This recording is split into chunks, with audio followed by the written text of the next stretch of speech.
By direction of the President of the United States, under the provisions of an act of Congress, the Distinguished Service Cross is awarded to Warrant Officer Billy R. Jones for extraordinary heroism in connection with military operations involving an armed hostile force in the Republic of Vietnam.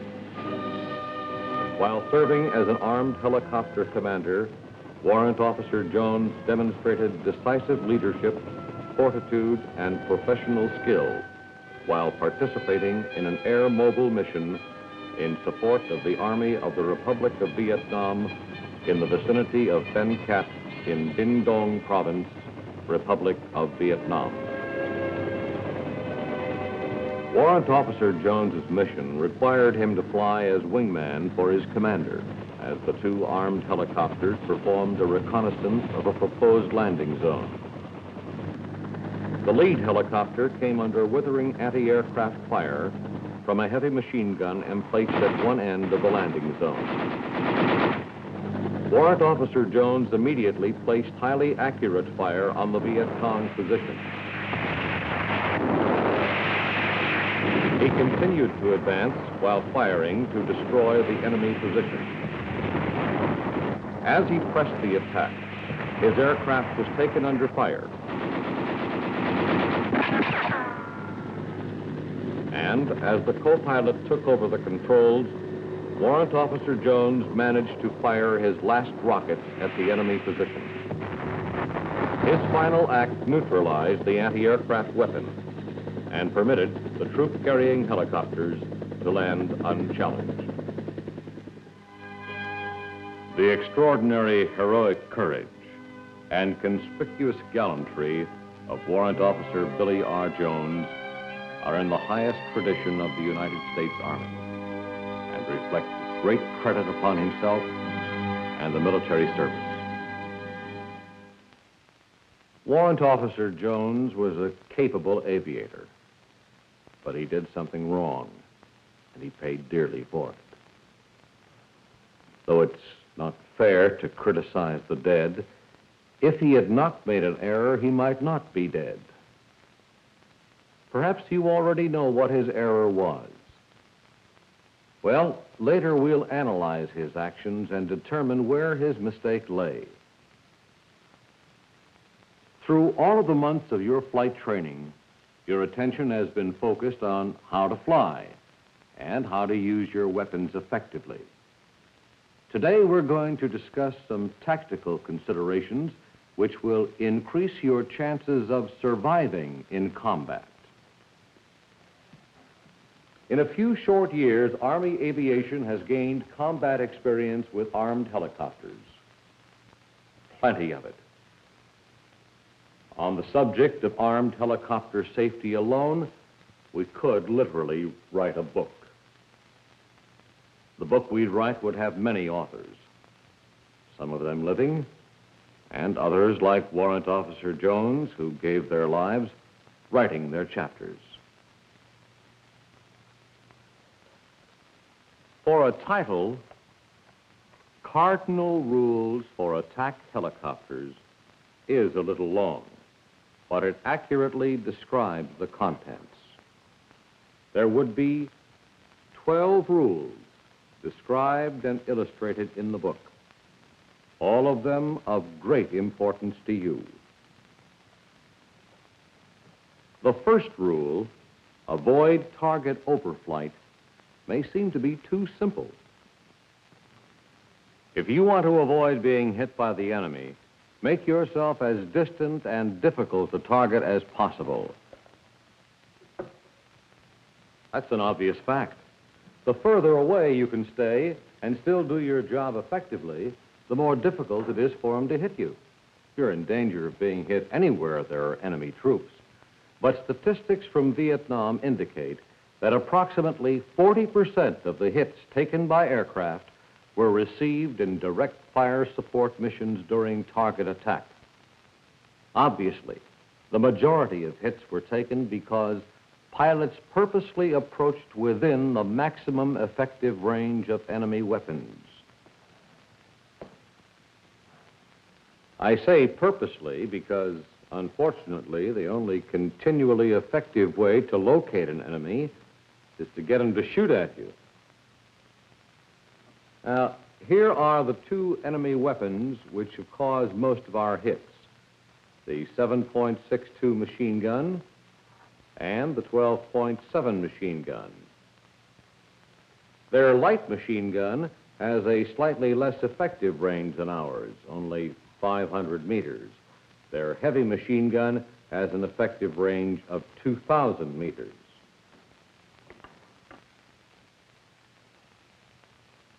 Now, let's take a look at the weapons available to us and compare their ranges with the effective ranges of the enemy's weapons. Our longest effective range is the wire-guided missile, 3,500 meters. Our shortest is the 7.62 machine gun, 750 meters. Now, we can see that an attack on a light machine gun position can be made with any of our weapons without coming within its effective range. Their heavy machine gun is a tougher target.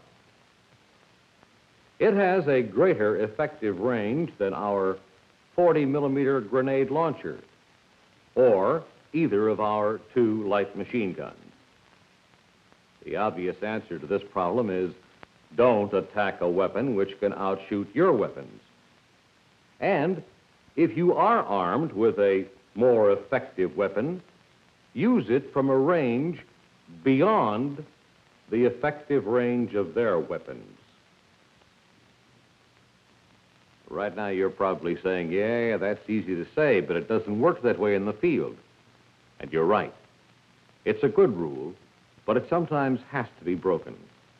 Break it as little as possible. You may have to approach within range of their weapons, but you should never, never overfly a target. Let's face it, we don't have a weapon system which can shoot beneath or behind our aircraft. Overflight gives you no advantage, but it gives your enemy a big one. At 2,500 meters rocket range, this is what an enemy gunner sees: a mere speck. Not much of a target for his gun.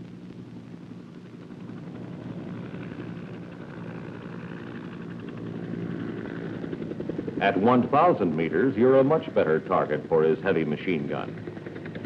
But he will very likely hold his fire to keep you from zeroing in on him. If you keep boring straight in, he'll hold until you are almost directly overhead. He has a perfect target: the broad, exposed, defenseless underside of your helicopter. Your enemy isn't stupid or reckless. He's shrewd. He holds his fire until he has the advantage. He won't get the advantage if you present as elusive a target as possible. He wants you right overhead. So, remember rule number 1. Avoid target overflight. Overflight presents you as the best possible target to an enemy on the ground. Rule number 2. Avoid flight in the dead man zone. Well, that may sound pretty grim, but let me assure you that the danger involved is real.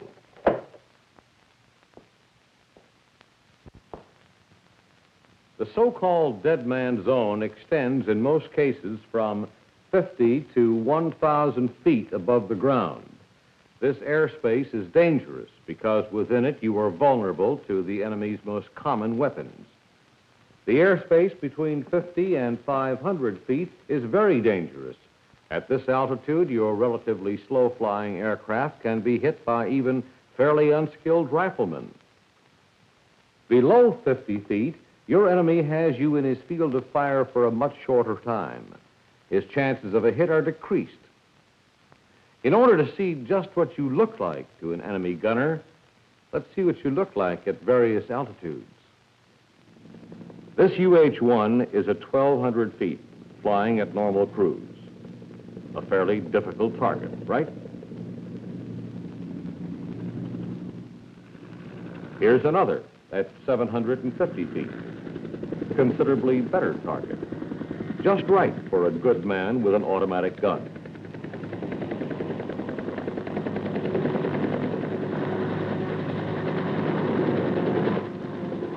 At 250 feet, you look as big as a freight train, and you're just about as easy to hit.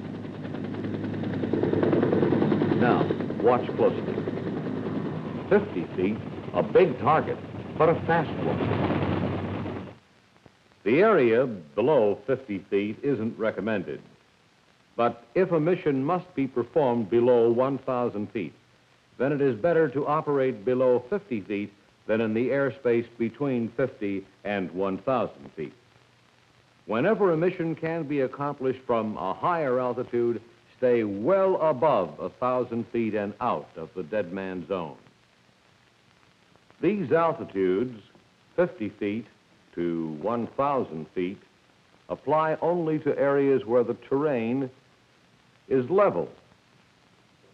And if it is a known fact that no heavy ground-to-air weapons 50 caliber or larger are emplaced. In mountain terrain, horizontal as well as vertical clearance must be considered. In a combat unit, the dead man airspace is determined by the local conditions. Different altitudes may be prescribed for various parts of an operating area, but you are always safer above 1,000 feet or below 50 feet. Stateside, the dead man airspace is probably the most frequently used airspace. In combat, it is used only when necessary to accomplish the mission. Now, how do you move through the dead man area to perform a low-level mission? That question is answered by rule number 3. Make a high reconnaissance first. High reconnaissance should always be performed whenever it is possible to do so. When security and surprise would be lost by high reconnaissance, diligent map reconnaissance must replace it. If the enemy is known to have heavy caliber ground-to-air weapons, a swift strike at contour altitude is more effective. If a low ceiling or low visibility would make it necessary to perform high reconnaissance in the dead man zone, it is usually better to play it by ear and approach at contour. When it is safe and practical, high reconnaissance can really help to make your mission safer and more effective. Let's see how a typical mission might be made more effective by high recon first. Here's a piece of terrain which has a little bit of everything. Forested hills, flat floodplains,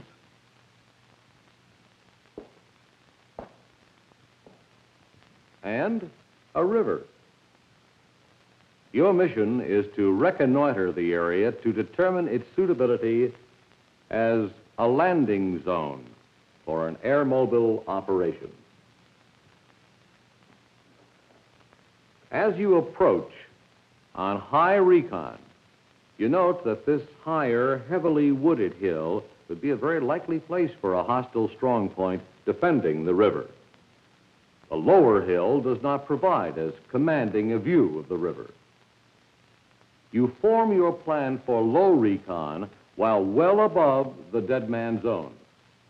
You will descend through the dead man zone on the far side of this low hill from the suspected area. In this case, it is better to descend over wooded rather than clear areas.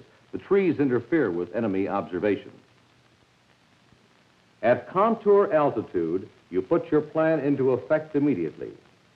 Hugging the contour, you move out across the plain, apparently away from the possible strong point and the proposed LZ. You do not throw a fire. So, you turn abruptly and proceed in, constantly alert for enemy fire. At contour, along the shoulder of the hill, you will have a good view of the proposed LZ. Moving around the commanding hill, you search for signs of enemy activity, but find none. Crossing the river, you have a good look at the LZ from another direction.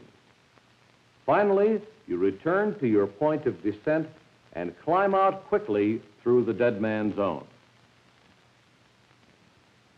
Now, what did high reconnaissance achieve for you?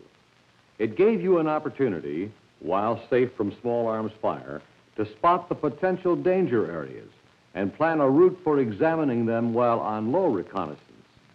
On high reconnaissance, you could calmly analyze the terrain with respect to possible enemy observation and fields of fire. Finally, high recon helped you to determine the best terrain over which to move through the dead man zone safely. High reconnaissance improves your chances of swift, safe, and thorough low reconnaissance. Our next rule is one you should be quite familiar with. Avoid flying the 180-degree wing position.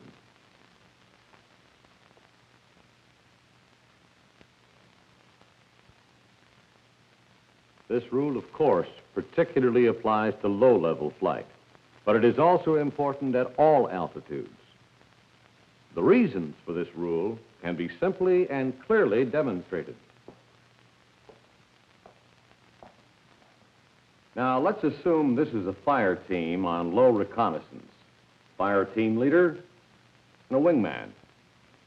The wingman doesn't feel that rule number 4 is important.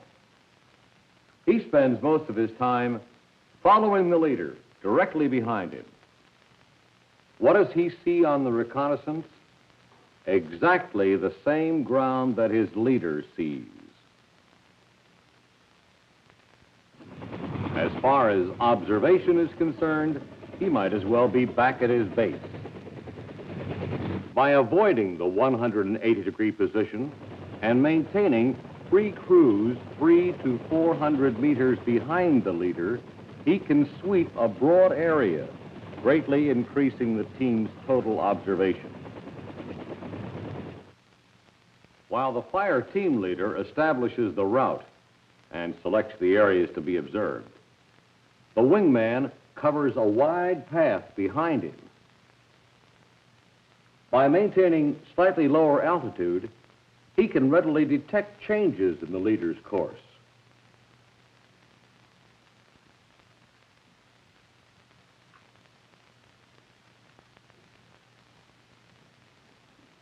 There's another good reason for not playing follow the leader. Suppose you were flying contour and came upon a hostile strong point. Since the two aircraft follow essentially the same ground track, both are vulnerable to fire directed at one of them. You can readily see how much advantage you gain by avoiding the 180-degree wing position. Two targets are now presented to hostile fire, greatly reducing the enemy's chance for successful hits.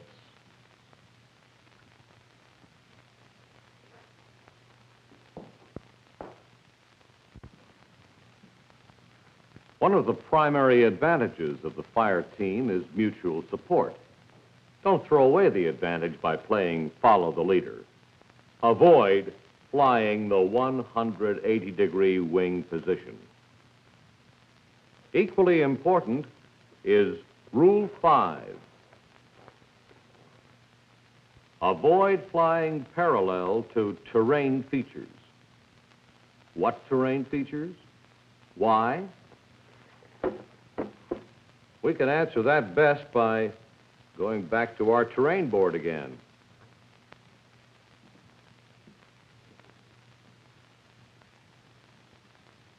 We have several potentially dangerous terrain features here.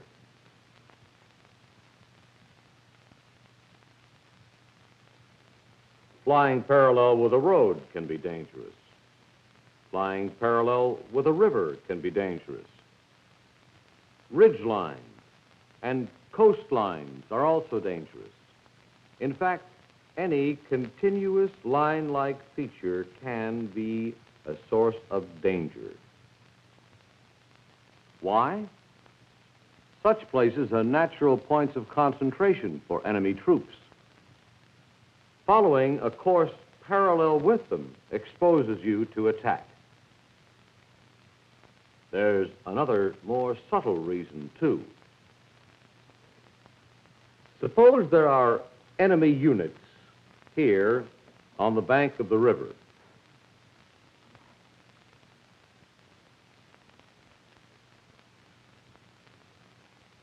They hear your helicopters, then see you coming toward them parallel with the river. A moment's observation tells them you will shortly pass right over their head. Do they panic and run? No, you're big game, a real prize.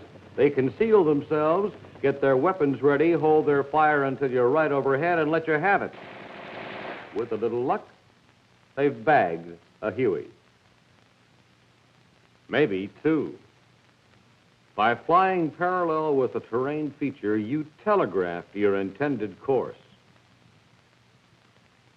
If your mission requires following a river, do it in long series of turns of unequal length. Don't let an enemy know exactly where you'll be at a particular time and what direction you'll approach from. Tree lines are perhaps the most dangerous terrain features in a combat zone. Reconnoitering them safely requires proper technique. The edge of a heavily wooded area is a natural location for enemy strong points. Their field of fire commands the open area. If they are forced to retreat, they can withdraw into the forest. So, first, let's see how not to reconnoiter a tree line. Flying outside the tree line not only puts you in an established field of fire, it's also almost impossible to see anything. The enemy will be well hidden from the direction of the open area. Tree lines and similar features should be reconnoitered from about 50 meters inside the tree line. You are not anticipated on this side, and you can see the less concealed rear of enemy positions. Avoid flying parallel to terrain features can be boiled down to don't expose yourself broadside to enemy fire. Your best firepower capability is forward. Maneuver to keep your weapons oriented toward suspect areas. Next is a rule which will really keep you out of trouble. Always assume that the area is hot. There are dozens of war stories which prove that no area can be considered completely safe and secure. For example, aircraft approaching for a landing at their home base have been hit. Helicopters flying over downtown Saigon have been hit by rifle fire.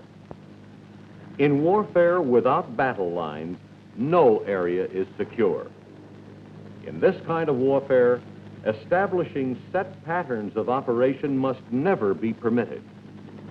When aircraft always land or take off in the same direction, the hostile gunner's job is made much easier. River patrols, following a set schedule and route, will eventually be ambushed. The only answer is to keep them guessing. Don't ever let them know where you'll be and when you'll be there. Even when an area has been heavily reconnoitered, it is not safe. There's a case on record which illustrates this point.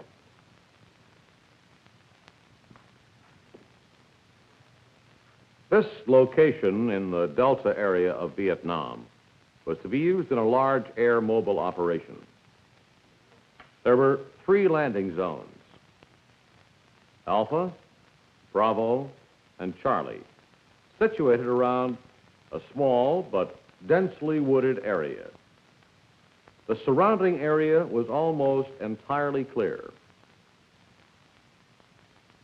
At daybreak, a considerable force of armed helicopters combed the area. They paid particular attention to this island of trees and dense vegetation between the LZs. They fired barrage after barrage of rockets into it and crisscrossed it with machine gun fire. No sign of life, no return fire. Next, one of the fire teams inspected a smaller, less dense island of trees about 2 miles away, while the other aircraft moved out to refuel and rearm. As the remaining fire team completed their mission, they passed over the area which had just been saturated with fire. Automatic weapon and light arms fire opened up on both aircraft. There was enough fight left in this supposedly secure area to kill a door gunner, injure a pilot, and put 2 gunships out of action for several days. No area is secure.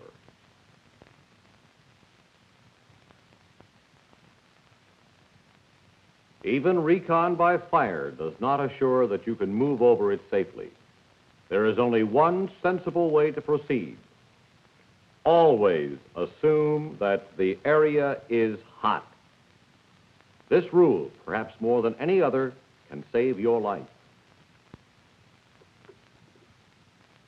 And this one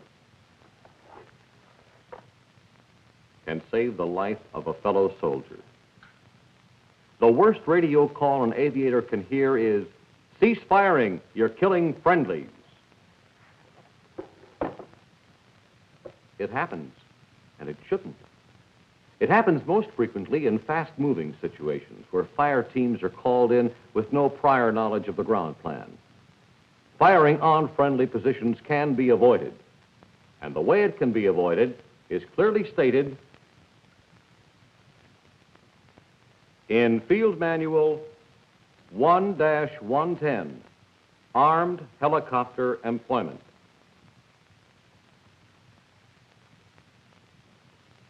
Let's read Chapter 3, Paragraph 17B. This is official doctrine. You are morally bound to comply with its intent. Let's check the key points. Note that it states, all personnel must know the location of friendly forces in the area. As an aircraft commander, it is your responsibility to see to it that everyone, including door gunners, crew chiefs, and observers, have full information and understand this. Why is this mandatory? Because this assures the safety of friendly ground forces from armed helicopter fire. And the final sentence is perhaps the most important. Lines of contact must be identified at all times by audio or visual means.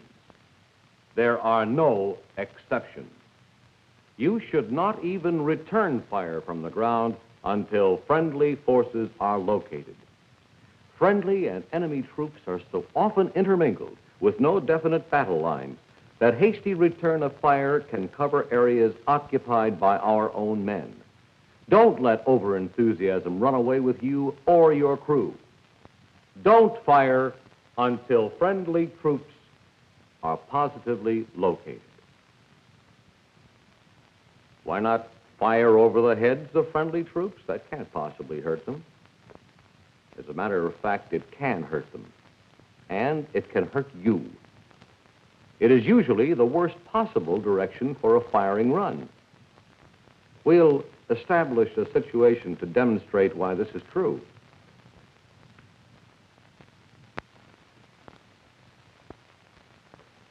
Let's say that our forces are on this lower hill attempting to cross this river, but they are denied access to the river by a hostile force on this higher hill.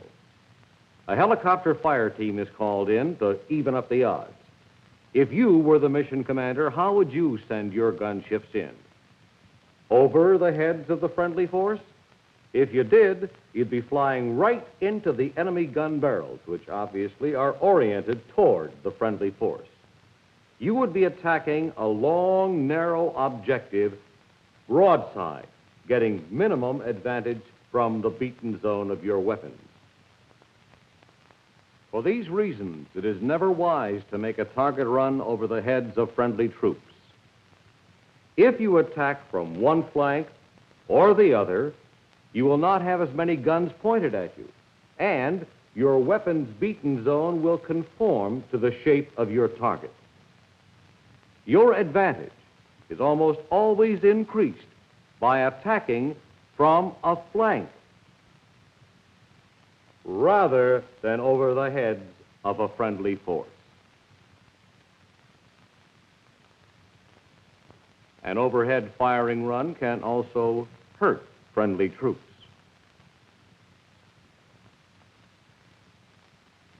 It is unlikely that ground troops will anticipate your action. When you roar in close over their heads, blasting machine guns and rockets and dropping brass and rocket caps, they'll be startled. Green, inexperienced troops have panicked and run under these conditions, exposing themselves to fire aimed at you. Perhaps we should have worded Rule 8, don't fire over the heads of friendly troops.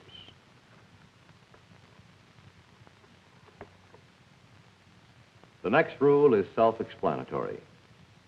Conserve ordnance and use it wisely. Economical use of ordnance is a universal rule in warfare. In attack helicopter warfare, it is particularly important. A gunship can only carry a fairly limited load of ammunition. When the load has been expended, the aircraft is useless to the commander. Always consider your mission before expending any ammo. Will firing on a particular target further your mission? If it won't, then pass up the target. Are you there to destroy or neutralize? Don't use the rounds required to destroy when neutralization is all that is required. Should you fire your last few bursts, or save them for an opportunity or emergency on the way home? If your fire team partner was downed on the return trip, how could you protect him until help came? The most common and best technique is to designate a certain percentage of the ammunition load which will not be used without the permission of the mission leader. But even if this is not a standing rule in your outfit, work out your own procedures to conserve ordnance and use it wisely. And now we come to a rule which might be called the key to success. Know the situation. Some men always seem to be well informed. Others have a barely satisfactory concept of the situation. If you are one of the latter group, you may wonder how the other well-informed men get that way. It's not a secret. They work at it. They check the situation frequently enough to assure that they are current at all times. They review intelligence reports so they are familiar with all available information for their operational area.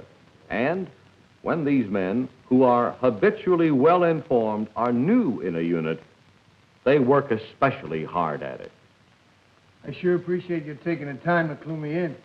I know how it is when you're new in an outfit. Everything seems very confusing at first. This is that operational area I was talking about before. It extends from this river here, right along the edge of the mountains here. Now, that doesn't mean we never operate outside the area. Whenever other aviation units need cooperation, we give it to them. We give them the support. Now, let's see how you've oriented this. That's fine. You got it. An aviator in a combat unit must work at keeping informed. When you're new in a unit, there'll be briefings and special instruction.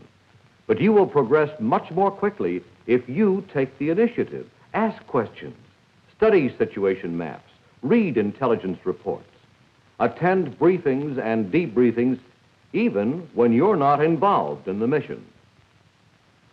That completes the formal briefing. Your individual briefing of your crews must be complete and detailed. Place emphasis on the fact that this is a raid, and all possible means must be used to conceal our intentions. Are there any questions? Does that mean we won't return any ground fire en route? Right. All rounds must be saved for your assigned targets. All personnel involved must be made aware of that. That's the completion of the briefing, gentlemen. Thank you very much. When instructions, plans, or orders are not completely clear to you, ask questions. Nothing should be vague in your mind. Don't hope for the best, work for it. The next rule we'll examine is closely related to Rule 10, Know the Situation, which means that it is your responsibility to be well informed. But this next rule gives you another responsibility. Brief every man in your command. Many missions have been fouled up, many friendlies have been fired on because this rule was not observed. In ground operations, a commander can sometimes get by without every man in his command thoroughly understanding the situation. But in aviation, this is impossible. Situations are too complex. Things move too quickly. Frequently, there is very little time for pre-mission briefing and discussion with crews. But sufficient time must be found to assure that every man knows what you are going to do, how you're going to do it, and what is expected of him. Apparently the situation hasn't changed very much since yesterday. There's a good likelihood we'll get some ground fire. Right here, near the river. They'll probably be expecting us. Should I return their ground fire? No, not on the way in. Well, what about on the way home? Give it to them. Yes, sir. Now, that heavy machine gun we apparently knocked out yesterday may still be operating. It's very likely that they will have repositioned it somewhere here along the river. Even in very informal briefings, the standard 5-paragraph field order is the most reliable format for assuring thoroughness and comprehension. When a mission is completed, hold an informal debriefing. Evaluate the effectiveness of your mission. Learn from your successes and from your mistakes.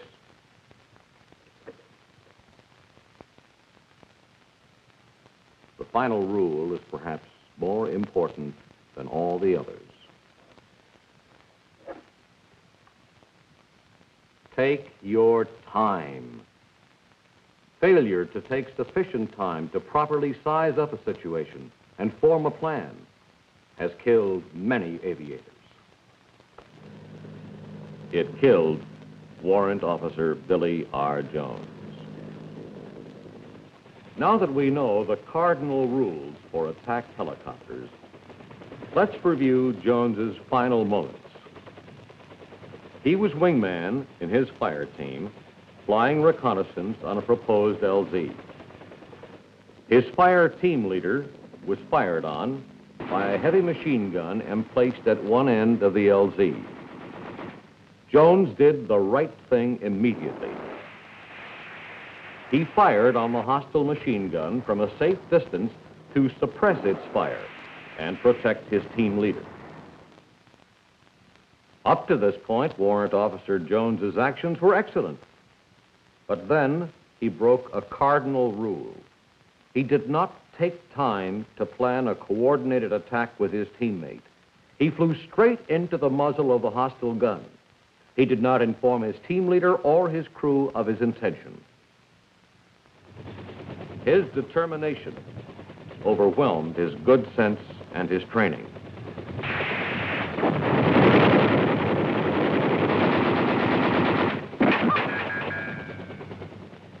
He did not think of rules or orders or unit SOP. He paid dearly. Warrant Officer Jones's action was heroic, and it was courageous. But here's the lesson we learned from him. He could have been a live hero if he had not ignored the rules. You must learn to live by them, for they can save your life. The rules can also win battles, Now, your life is most important to you, but your life is also important to the whole combat effort. You can't return to fight tomorrow if you don't get home today.